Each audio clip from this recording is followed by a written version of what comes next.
faceless comedy. Hardy ha hardy ha hardy ha ha.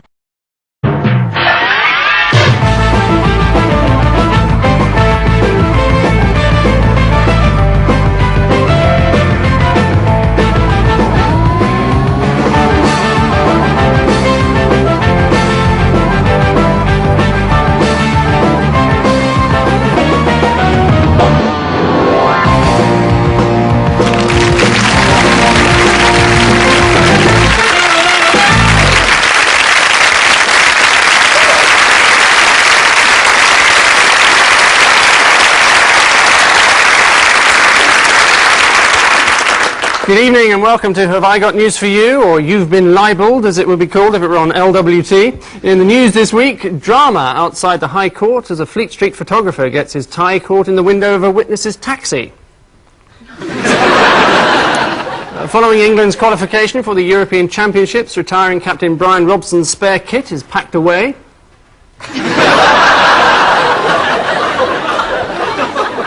And after the success of wheel clamping in the inner cities, the Department of Transport announces new measures to curb illegal parking.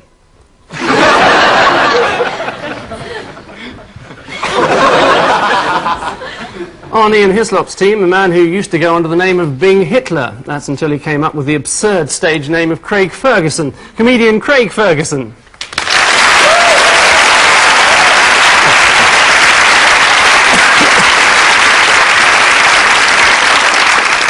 And with Paul Merton this week, someone who passed up an invitation to be on this programme last year in order to go to Iraq for an interview with Saddam Hussein, as a result of which TV chiefs tell us there are plans in the pipeline for a new chat show hosted by Saddam Hussein. Trevor Mcdonald.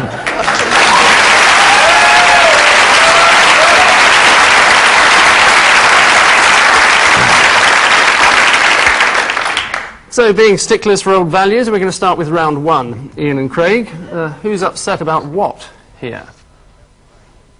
This is Melvin Bragg celebrating the fact that Salman Rushdie took 1,000 days to write his new book, Isn't Mohammed Lovely?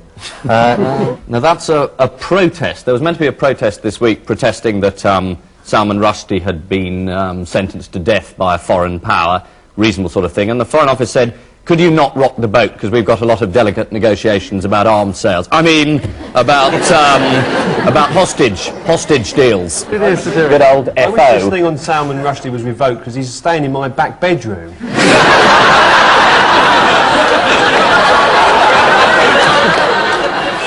Paul and Trevor, who's this who's come into a nice little nest egg? Oh, so Alan Green? Yes, he's been given a golden handshake, which is... money to burn. Yes. £20,000 to burn. What sort of handshake is that? I'm not up with the terminology of King's Cross. I've really no idea what that is. It's a king to hand relief, but there's £20,000 attached. Oh, good. Absolutely right. It's former DPP Sir Alan Green, who's apparently been rewarded for his services to the retail trade in the King's Cross area. And he's been given £20,000 of taxpayers' money. That'll keep him off the streets. Or maybe not. The prostitute Nicola Evans said, me and my friends could do with the cash. They'll get it, don't worry.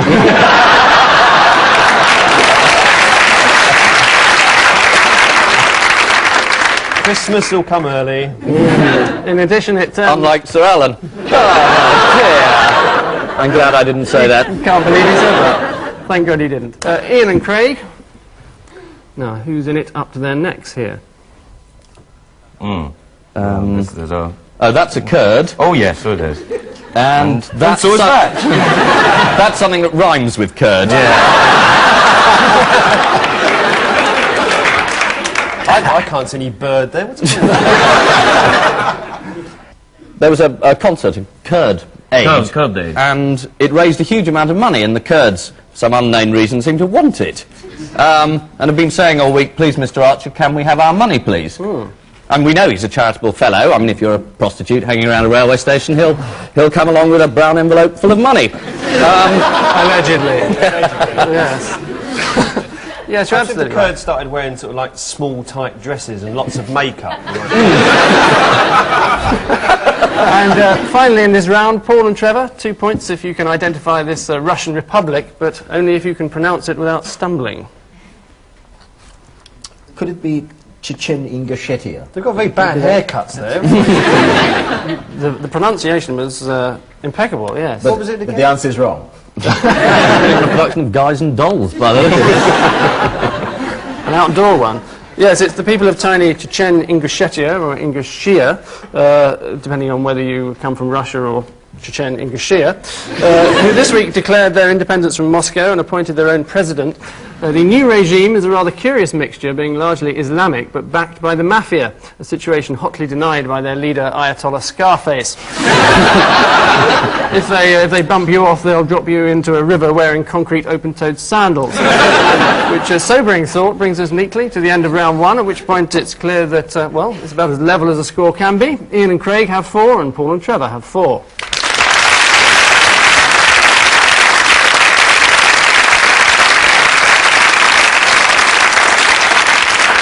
Well, time now, by way of an aside, for our caption competition. Paul and Trevor, I'd like you to look at this. And Ian and Craig, cast your eyes over this. And if by the end of the programme you can come up with the witty, scabrous and irreverent caption, we'll all be amazed. So while you're thinking about that, we're going to ask you to stop thinking about that and concentrate instead on 4 rather fatuous headlines, one each for you to identify. Paul. All work, no tea. Yes, this is somebody's come to agreement with the builders or something, building industry. They can work more, but have no tea breaks or something. Is it a Char Ladies Charter? John Major's new ideas, presumably? It's the campaign for British construction companies, in fact, to put an end to the traditional workers' tea break and ensure their employees spend a full 40 hours a week hard at it, whistling at women and reading the Daily Star. It's also claimed that projects like Channel Tunnel Rail Link would have been delayed for months by British rail employees brewing up. A BR spokesman blamed the wrong kind of tea leaves. Trevor, qu'est-ce que c'est que ça?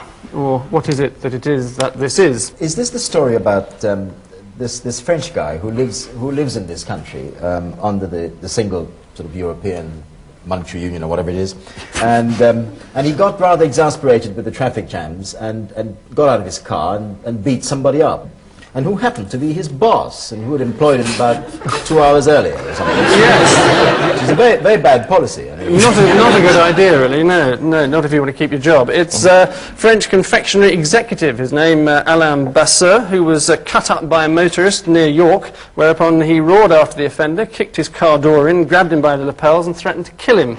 He then continued on his way to take up his new job, only to find that his new boss was the motorist in question.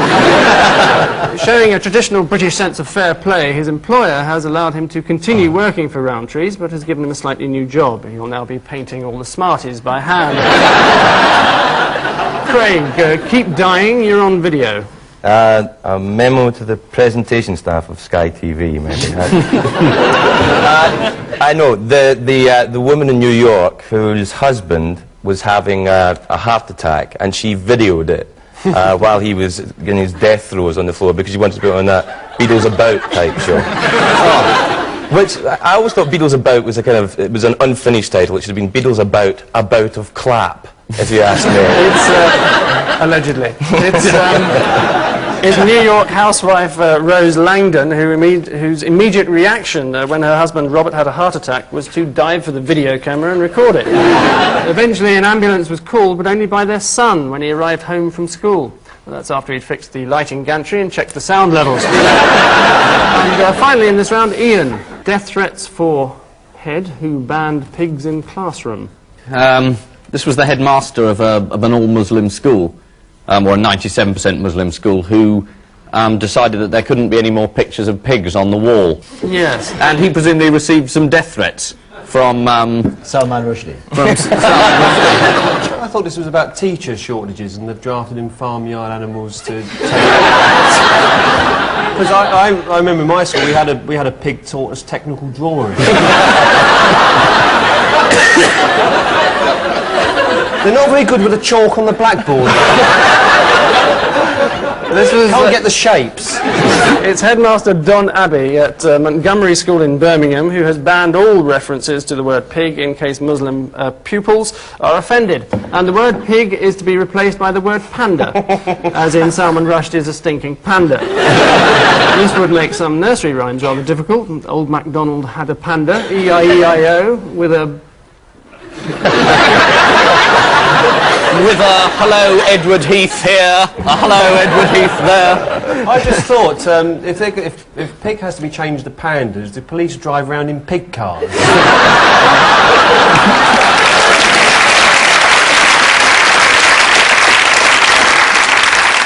Yes, that's probably worth an extra point, Paul. Well done. A recent survey suggests that school children in Britain are now 2 years behind their European counterparts in basic subjects such as reading and writing. But as this photograph from Wakehurst Place in Sussex shows, British children are still ahead in the rather more crucial discipline of finding a tree with a bucket on your head.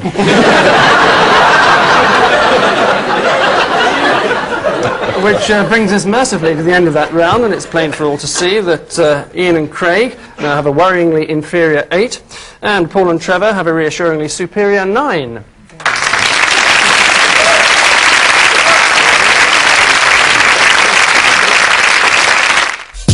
Of visual clues which, together with the music, relate to a major story of the week. Their task, should they choose to accept it, is to identify which story. Ian and Craig, does this mean anything to you at all? From Russia. Disneyland? Yes, definitely. Oh, people say. Free taxi, doesn't sound very likely. Ice cream. Jeffrey Archer. Jeffrey Archer. At King's Cross. Potties. Oh, how unpleasant. Robert Maxwell. No, Robert Maxwell's company, Pergamon. I'm not very interested in him, but I believe that's what it was called. Ian's professionally obliged to know that. Hasn't he got a publishing company that's one of the favoured debt thingy things from the Kremlin? They are going to get money from it. He is a favoured payee. And he was also about to produce a PR magazine for the KGB. It was just another of the little projects he had up his sleeve. I'm happy to say the answer has nothing to do with Robert Maxwell. It's the New English translation of the official KGB manual, which includes handy torture tips and hints about training spies.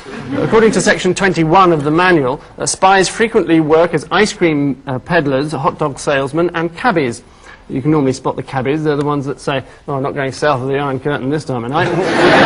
As for torture tips, number 10 involves taking someone with bare buttocks, sitting them on a potty with a rat in it, and then heating it from below. It's guaranteed that after 5 hours of this, the rat will tell you everything you want to know. Paul and Trevor, here's your bundle of confusion. Anything you can do, well, computers, yes. Shakespeare.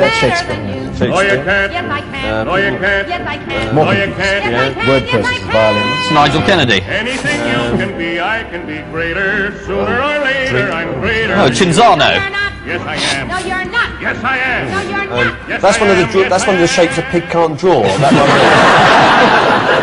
one. Is this the one about trying to find computers which can approximate human ability to draw rhomboids? Oh yes, there's a draw prize. There's a squares prize. and triangles. If you can, you talk to a computer screen, or you get the message back across the computer screen, and you have to work out whether you're talking to a computer or a human being. And if the computer fools you, and for a person for an hour gets fooled by a computer, then there's some big cash prize at stake or something. What it's actually called is the annual Machine Intelligence Contest. When asked, do you drink martini, one of the real computers replied, mostly fame, such as Savigny-les-Beaunes and Pernon-Vergilles. However, asked by a judge, do you go to a Baptist school, another machine replied, be careful with non-metals, they are often brittle. Instant disqualification from the competition, but at least it's now eligible for a seat in the House of Lords. And now for the moment you've been praying for. Yes, it's our archive round. We show each team a celebrated moment in the history of news broadcasting, but stop it at a vital moment. They have to tell us what occurred thereafter. Both this week's are overseas gems. Ian and Craig, here's your piece. This week in Brazil, everything seemed perfect for the inauguration of the Municipal Theater in São Paulo, an old movie theater renovated by the city government. 125 musicians were on stage. This is Mike Batt opening his new musical, The Killing of the Snark, in London's West End. And what happened next was the papers came out. And the show closed. Slightly better quality than that. The stage doesn't collapse here, does it? I mean, do they go on and that entire chorus which you see behind, they all suddenly sort of take a dive? Well, let's see what happens. Is it?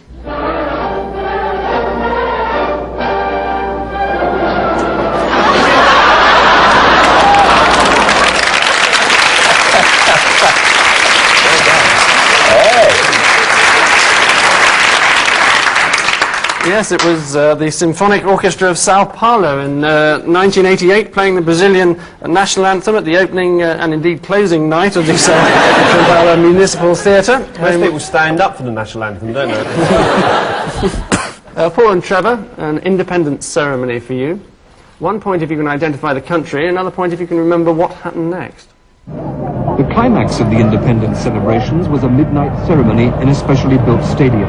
It was a glittering occasion, but not without its problems. That flag flies off the flagpole and catches the woman who we saw there, catches her earrings, and takes her up to a height of 15,000 feet. You've seen this before, haven't you? Absolutely right, 2 points. Well, no, I can't give you that, I'm afraid. The second suggestion we have is that probably this flag was caught up by a kind of Macmillan-esque wind of change that was blowing through southern Africa. Let's just see what happened next. It was a glittering occasion, but not without its problems.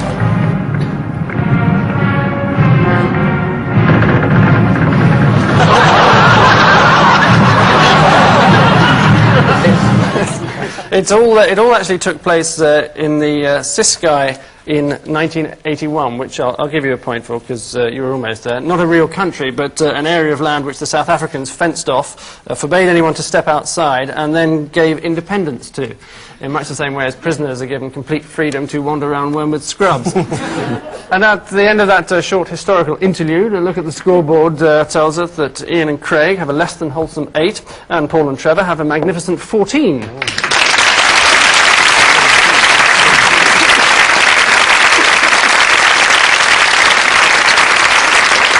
All right, it's time to drink the Lucozade. Don't pretend, we all know it's neat vodka. Round 5 starts here, and it's an odd one out round. 4 famous figures, only 3 share a common trait. What is it and why is all we're asking. Paul, a showbiz quartet for you. Prince Andrew, Barbara Cartland, Yogi Bear, and Madonna. Have 3 of them slept with Yogi Bear? I don't know. I mean, They're all related to the royal family. Yogi's Prince Philip's brother. Yes. Barbara Cartland's the stepfather of Diana. And Prince Andrew's Madonna's son. I'm completely baffled by this. I can't think of what it is. Well, I'll tell you in that case. It's Barbara Cartland, the answer, who's the only one never to have appeared full frontal nude in public. For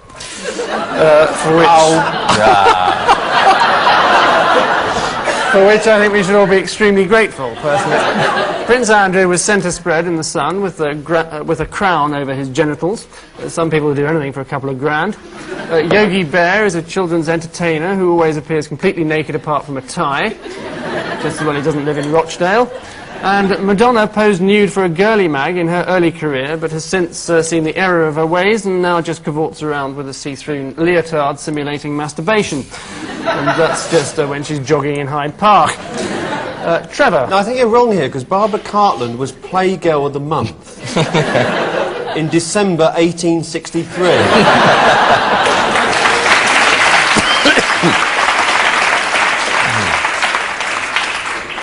No, she wasn't. Trevor? It's November.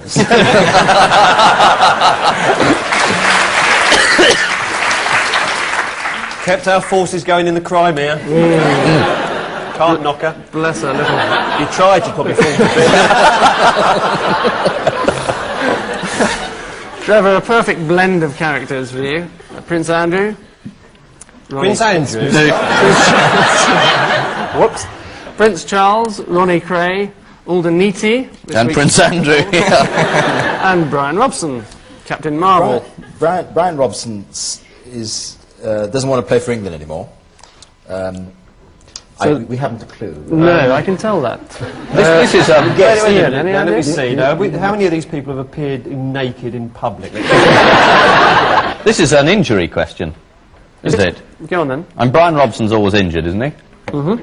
It's my knowledge of football. Alden Neaty fell over and injured himself. Mm-hmm. Prince Charles broke his shoulder playing polo. And Reggie Gray used to... Is it Reggie or Ronnie? Ronnie. Ronnie. Didn't he used to break other people's limbs? Yeah. Alden Neaty broke his leg, a bit of a blow if you're a racehorse. Prince Charles broke his arm, a bit of a blow if all you have to do in life is wave and shake hands. And Brian Robson's trouble is with his left shoulder blade, as it's the only bone which won't break. Craig, a hugely talented and attractive foursome for you. Trevor Mcdonald. And Diamond. Jimmy Savile.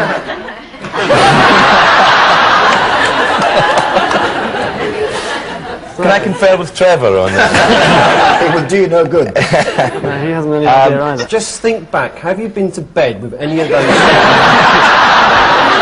I'm not answering that. The one in the green hat. Now, you must remember. You got drunk, you were in Jellystone Park. The stars were out.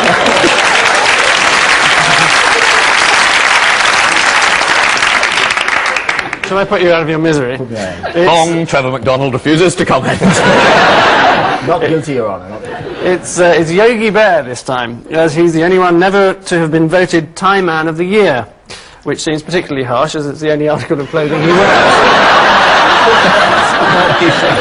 And Diamond. And Diamond? Jimmy Savile was awarded it in 1980 for his services to underprivileged Kipper ties, and Diamond won it in 1986, the same year that Mike Morris won Miss United Kingdom. And the man currently sitting on my left hand won it in 1990. Finally in this round, Ian, the familiar royal quartet for you. Princess Michael, the Duchess of York, Oh, yeah. Her Majesty the Queen, and Her Royal Highness Geoffrey Archer. That's Yogi Bear, isn't it? This is a publishing question, I think. Good, yep. And I think the answer is they're all authors except Geoffrey Archer. No, not entirely true. Princess Michael has just got a book out called How to Sleep Your Way into the Royal Family, which is a historical look at courtesans over the ages.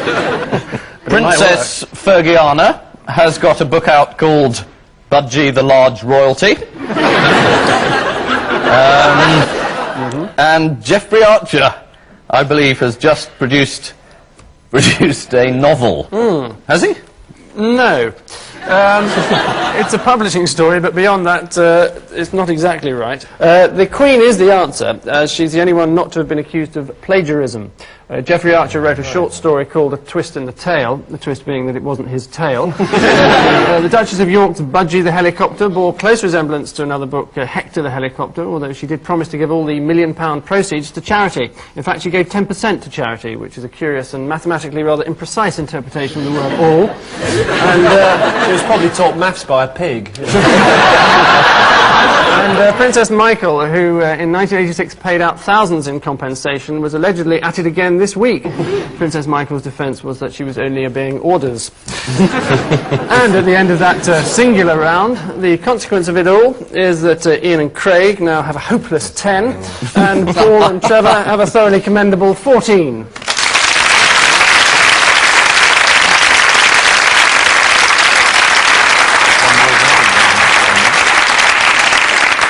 So, with everything to play for, except a prize, of course, we come to our final missing words round. Ian and Craig, you have the dubious honour of starting off. Major puts Mella in what? Short trousers. Major puts Mella in the club. What about this? No, election front line is the answer. Next, Gascoigne in danger of becoming what? Fit. No, it's slightly nearer the truth. A joke is the answer. What do you mean in danger? Warning libel. Next, Saddam only months from having what? Gloria Honeyford. Been sending her roses, long distance, worrying.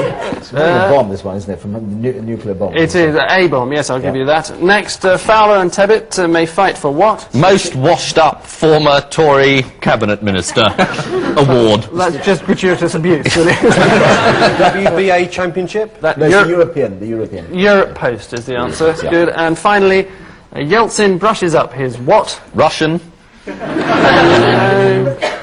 Answer is image, in fact. So there. Right.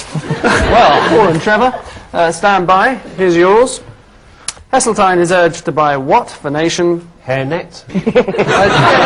Stately home is the answer. Home. Next, Tebbit sinks teeth into Major's what? Sausage. It's not rum either. It's support. Eurochamp is actually the slightly strange answer. Eurochamp?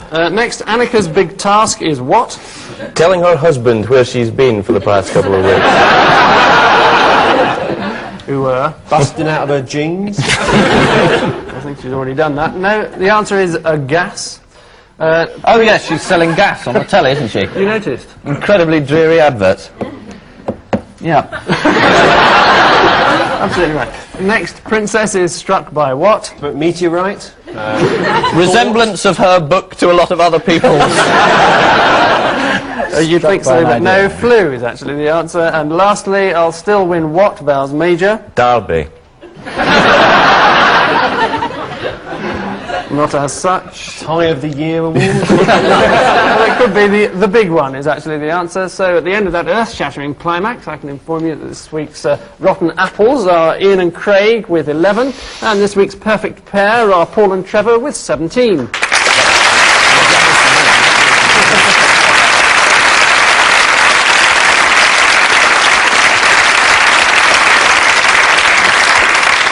So, a clap on the back for our winners and a smack in the mouth for our losers. And all that remains is to check on their homework at the beginning of the programme, if you can remember those days. We asked them to come up with an amusing caption or two. Paul and Trevor, let's see what you've come up with.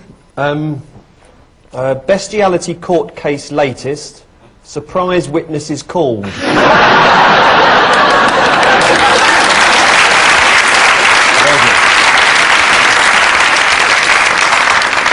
So that wasn't another of your teachers, then? No. We thought it might be, hello, dear, I'm the new DPP. Did you indeed? Thank you. That'll do nicely. Ian and Craig, what did you think of? Hello, Prime Minister, have you met Ken Barlow? Well, that very neatly wraps it up. Thanks to our two teams, Ian Hislop and Craig Ferguson, Paul Merton and Trevor Mcdonald. And I leave you with news that food shortages in Russia are now so bad that Soviet soldiers are having to eat their own uniforms. And announcing the publication of his new novel, Salman Rushdie reveals he's found the perfect disguise. And finally, some heartwarming news from Moscow as survivors of the KGB's rat torture are driven home to their families.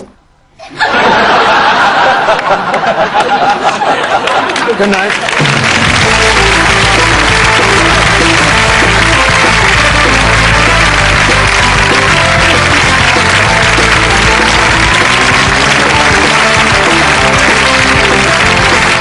In case you were wondering, tomorrow's guests are Richard Littlejohn and Richard Ingrams. That's at the same time, 11 o'clock.